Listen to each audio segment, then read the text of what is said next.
Et bonsoir les réseaux, bonsoir les amis, j'espère que vous allez bien. Oh, j'ai la voix cassée. Ah, je regardais la pièce dans laquelle je suis et j'avais envie de vous parler de cette pièce-là ce soir.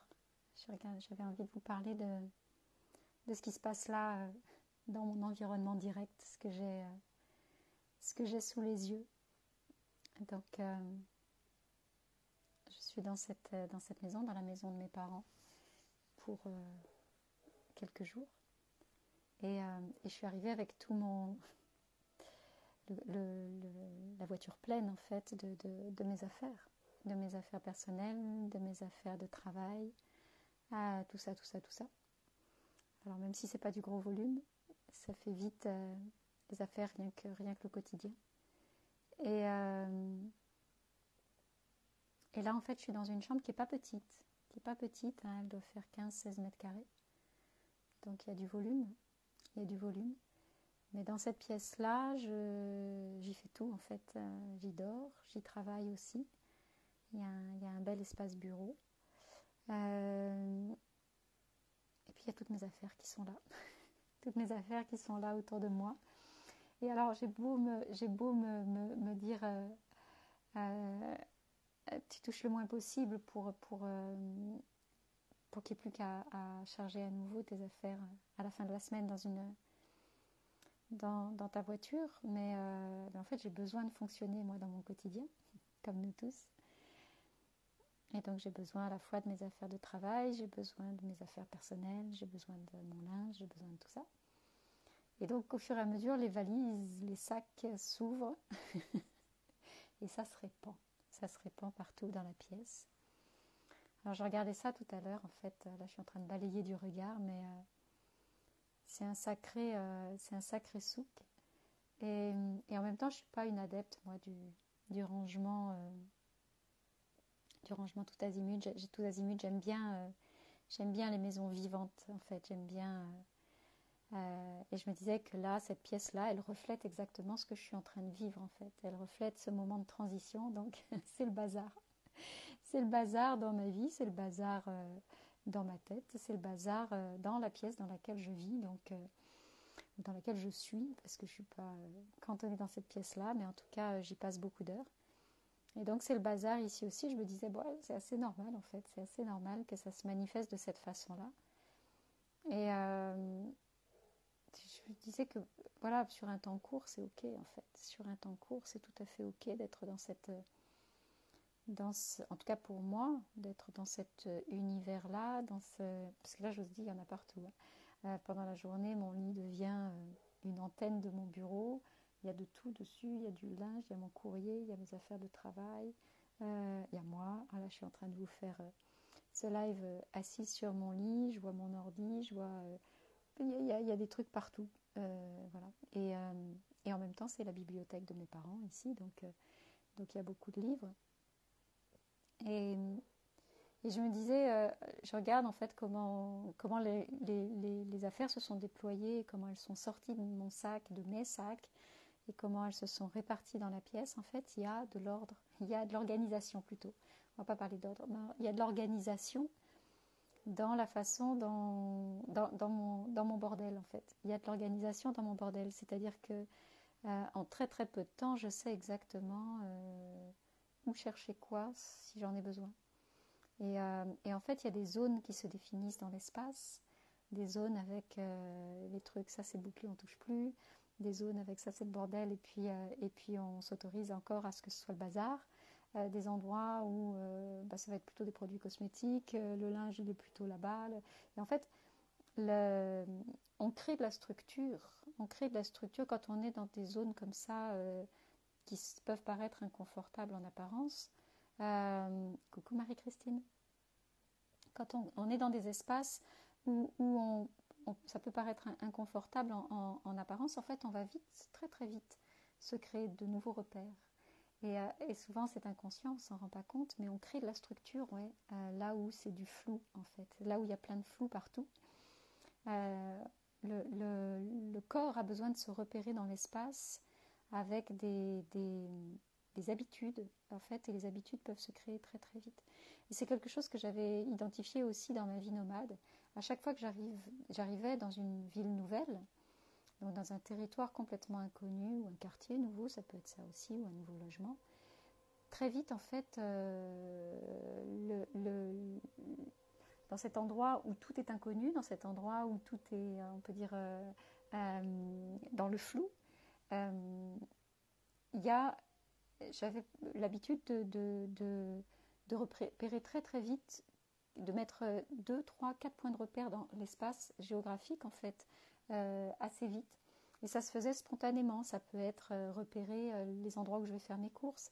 Ça peut être repérer le café où je vais aller boire, monter à un moment de la journée. Ça peut être... voilà. Donc c'est très très naturel et le corps en a besoin d'aller vraiment créer ces espaces de connu dans l'inconnu. Et plus l'inconnu est grand, plus on va avoir besoin de créer ces espaces du connu et de s'y accrocher d'une certaine façon. Et ça peut... moi, je me rendais compte aussi que je recréais du connu avec les aliments que j'achetais. Par exemple, si tout était inconnu autour de moi, le fait de trouver les mêmes aliments ou de cuisiner les mêmes choses et de retrouver des choses familières dans mon assiette, c'était aussi aller chercher cette notion d'habitude. En fait, c'est un peu comme les doudous des enfants. En fait, on a besoin de se créer, oui, c'est cet espace ou cet objet qui va nous rassurer ou nous mettre en sécurité. Et donc, c'est des mécanismes inconscients, mais dans l'espace, on fait exactement ça. Et là, c'est ce que j'ai créé moi aussi, c'est-à-dire que j'ai structuré mon bordel, j'ai structuré mon bazar tout autour de moi. Et donc, ce qui fait que je ne cherche plus rien en 24 heures de temps, ou même pas. Je ne cherche plus rien, et pourtant, il y en a partout. Je me dis, je mets quiconque au défi de venir trouver quelque chose dans ce qui se trouve là dans cette pièce. Mais en fait, c'est très très structuré. Donc c'est ça qui est rigolo en fait. On est vraiment cette notion entre... souvent on a peur de l'inconnu, etc. Mais le corps va se recréer très très vite des espaces qui vont le rassurer et qui vont le mettre en sécurité. Donc il n'y a pas... il y a pas à avoir peur. Alors là, je ne suis pas en danger ou de quoi ou qu'est-ce, mais quand on déménage loin, ou quand on change de pays, ou même quand on change de région, on peut se sentir perdu parfois.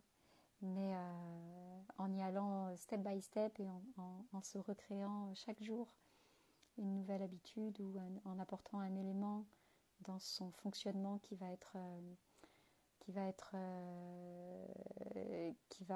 devenir du cadre structuré en fait, très très vite la peur va s'estomper en fait.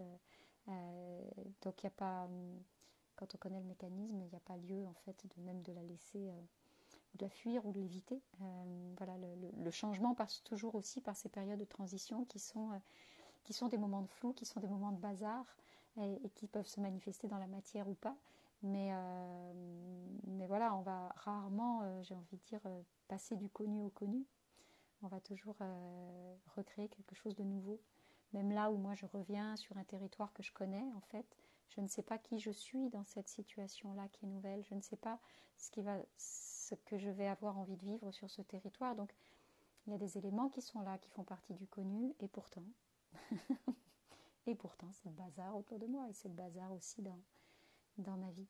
Donc voilà, je faisais le parallèle entre tout ça en regardant mon espace de vie provisoire, très très provisoire, puisque c'est vraiment une question de quelques jours.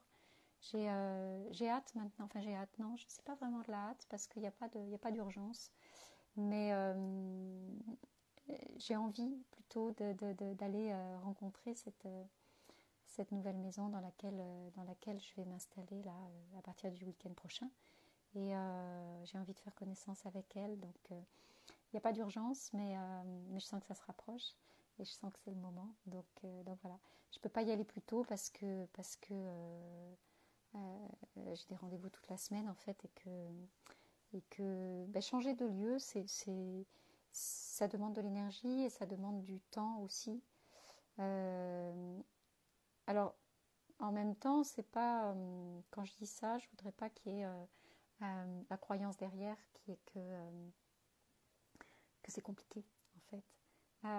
Le temps et l'énergie, ce sont des paramètres à intégrer dans notre changement, dans notre process d'évolution, dans notre parcours. Mais c'est pas quelque chose qui est compliqué. Ça fait vraiment partie intégrante du chemin quand on est dans une phase de transition. Donc oui, changer de lieu, il y a un temps dédié, il y a un temps à consacrer à ça. Comme il y a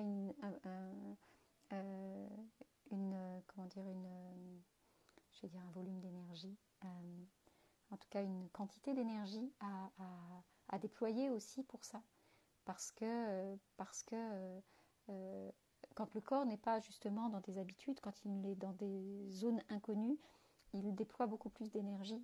Alors ça peut être une énergie joyeuse, ça peut être une énergie légère, mais c'est quand même de l'énergie, donc il y a besoin d'être porté par de la vitalité. C'est beaucoup plus compliqué d'aller vers de la nouveauté quand on a une énergie qui est basse.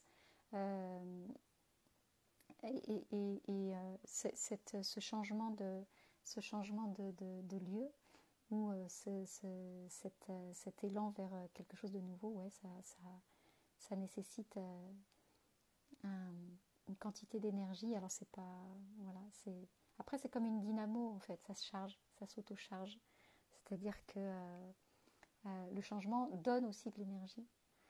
Il en demande, mais il donne aussi de l'énergie, donc faut vraiment amorcer la pompe, amorcer la dynamo, et puis lancer le mouvement, et puis après roule ma poule. Mais en attendant, c'est le bazar.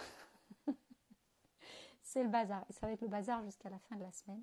Et c'est ça que je sais aussi, c'est que, parce que c'est pas la première fois que j'expérimente ça sur des temps très courts, mais c'est que dans le bazar, il y a un moment où c'est comme un Tetris en fait, ou un puzzle. Il y en a partout, il y en a partout, il y en a partout. On a l'impression que ça va être, on va jamais s'en sortir, ou que ça va toujours déborder, ou que ça va jamais trouver sa place. Et puis il y a un moment, il y a ça s'accélère à la fin, c'est-à-dire que quand on est en train de ranger, ça peut paraître long, laborieux, etc., ou d'organiser, ça peut paraître long et laborieux. Puis à un moment, on place une pièce du puzzle, et puis paf, le reste, c'est comme des dominos en fait, le reste s'enchaîne tout seul. Donc je suis jamais inquiète en fait sur le temps que ça va prendre, ou sur quand je vois ce bazar-là, ouais, j'ai envie de rigoler. Je me demandais, est-ce que je vivrais là-dedans en permanence? C'est pas ce dont moi j'ai envie, mais on peut tout à fait vivre dans le bazar. Je reparlerai d'ailleurs dans les prochaines semaines. On peut tout à fait vivre dans le bazar. Il y a des personnes qui se nourrissent de cette énergie-là, qui sont très très bien dans ces environnements-là, en continu. Moi, c'est un état de transition pour moi. Mais on est tous différents là-dessus, on est tous différents. Et c'est d'aller chercher aussi comment chacun de nous fonctionne, qu'est-ce qui est requis pour chacun, et qu'est-ce qui va nous soutenir, parce que il n'y a pas de règle standard en fait, il n'y a pas une façon de faire qui serait universelle et valide pour tout le monde. C'est vraiment, on a nos propres modes de fonctionnement, mais c'est toujours intéressant aussi d'aller regarder comment on fonctionne soi-même, pour aller pour pas paniquer quand ça se renouvelle, pas prendre peur, et puis l'intégrer dans son quotidien. Voilà, en tout cas moi, mon quotidien, c'est ça en ce moment. Donc je vais retourner dans mon bazar. Je vous souhaite une très très belle soirée, une très belle nuit. Coucou Guy, coucou Val. Et puis on se retrouve demain. Je vous embrasse fort.